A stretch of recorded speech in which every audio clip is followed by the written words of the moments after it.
Hi, Sister Kate here. I am at the Country Inn in Berkeley Springs, West Virginia, and it is a bed and breakfast kind of place.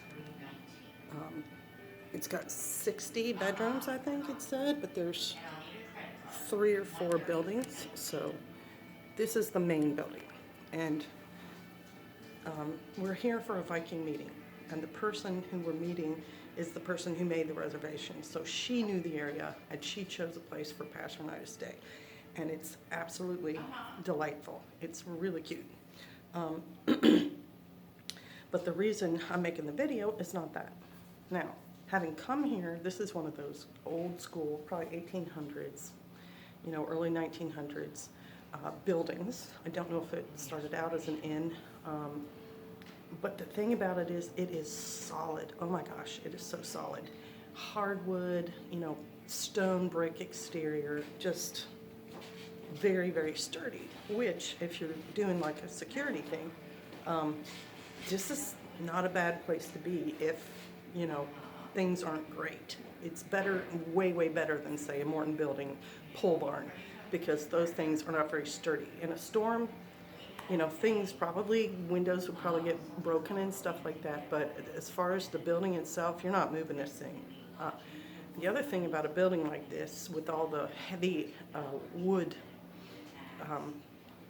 joists and things like that, is those things burn a long time in a fire. Now, you may not think that's important, but what that means is this building will keep structural integrity longer, so that if you're here and you need to get out, it gives you more time to do that. It gives you more time to rescue other people, to grab valuables, and so on. Compared to, again, say a metal pole barn, where as soon as the uprights and stuff get hot, in about 5 minutes, the whole thing's gonna collapse. So you really don't have time in a metal pole barn or a trailer to do anything but get yourself out.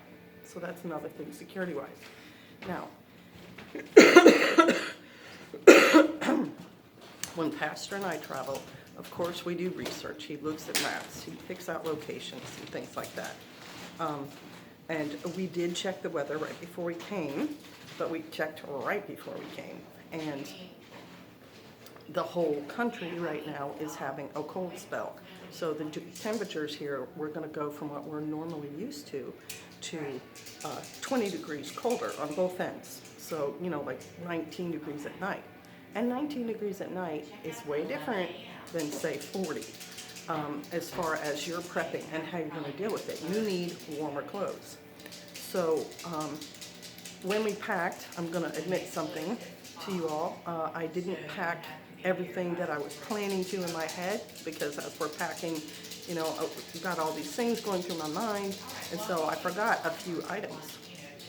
And this morning when I got up, I wanted to wear my long johns, military polypropylene, heinous, green. And this is, sort of a nice top, but it's not very warm. So I need some, extra help with this too. And I do have a coat, and I brought my hat and my gloves, because I have found through, living off grid for now, 7 years, 7 years. The thing that makes a really big difference in cold weather is keeping your extremities warm as well. So I know, some people think it's unmanly and it's awkward and whatever to have gloves, but gloves make a huge difference. And so the hats. This is my, cold weather cutie hat, because it's got the little bun on the back. But it's warm, it's pretty thick.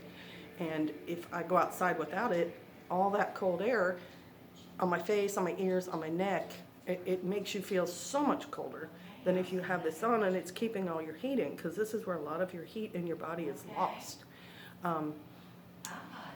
So I made a quick trip out to pick up some t-shirts for undershirts, because that's one of the things. I only brought one. I forgot to bring up as many as I wanted. But I do have enough layers, and that's super important. I have this, and then I have a black jacket that'll go over top of this that has a hood, and then my winter coat. And that, plus the heinous polypropylene underpants, I also have socks that are above the knee, very warm above the knee socks. So the polypropylene long johns I tucked into the socks. So what you're seeing on my lower leg is the sock, which is a very neutral color. It's like tan. It doesn't draw any attention, and I am warm enough because I went outside already. I'm warm enough. And the layering is what does that. It's really important for layering, so, or for cold weather. So even if you go somewhere and it's going to be cold, if you have enough clothes that you can layer them, you will be all right. But that's not even the point of this video. The point of the video is for people over 50, like myself. I have a bit of advice that you may or may not want, and I have my reasons for it, which is get a dog.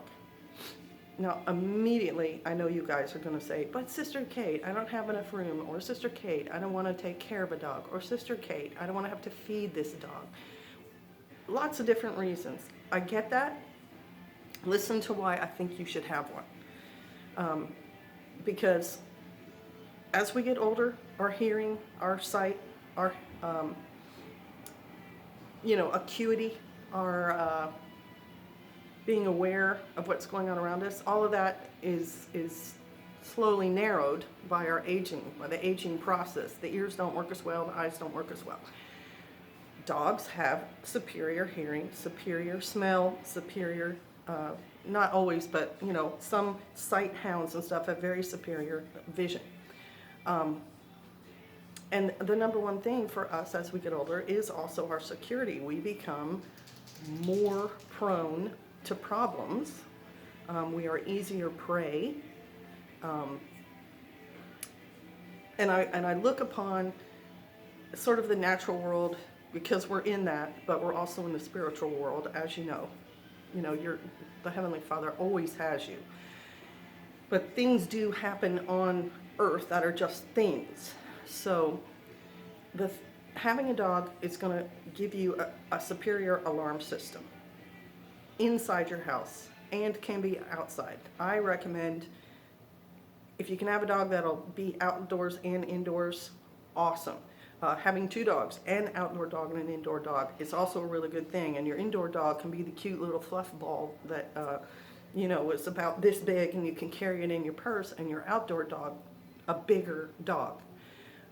Because the bigger dog will alert you to things going on outside, and the littler dog will alert the bigger dog if there's things going on that he hears or sees. And now you've got a two-level alarm system there. And obviously, the bigger dog can be a security deterrent for people coming on your property, because dogs, especially male dogs, protect your property. They know the boundaries of your land. And if you watch dogs who are wandering around neighborhoods know they're outside of their area. And sometimes they're real aggressive to dogs that are in the yard. And you'll see dogs in the yard barking at the dogs wandering around. But in general, if you challenge that dog outside of its yard, in general, not for things like pit bulls and Anatolians and whatnot, that dog will go home, because it doesn't feel secure. It knows it's not on its own land. And again, I've been watching these videos on wolves, and wolves are predatory. They will leave their area as a pack and go attack a pack in its area in order to take over that area. So I kind of look at, predator behavior compared to other predators and so on. So if you have your own house and you're elderly, it's really good for you to have a dog for the alarm and the security. But there's more to that. Pets in general for older people help the older person stay younger and also be more emotionally happier if you have this pet, because we're social creatures. And obviously when you're like 89, you can try to have other 89-year-olds around, but just generally a lot of times older people are living by themselves or with their spouse. So you can have this little critter that you interact with on a daily basis, and that's good for you. It keeps you happier. It keeps you feeling younger. And it also keeps your mind going because you're still caring for something else. You have to think about its health. You have to think about, its food and its water.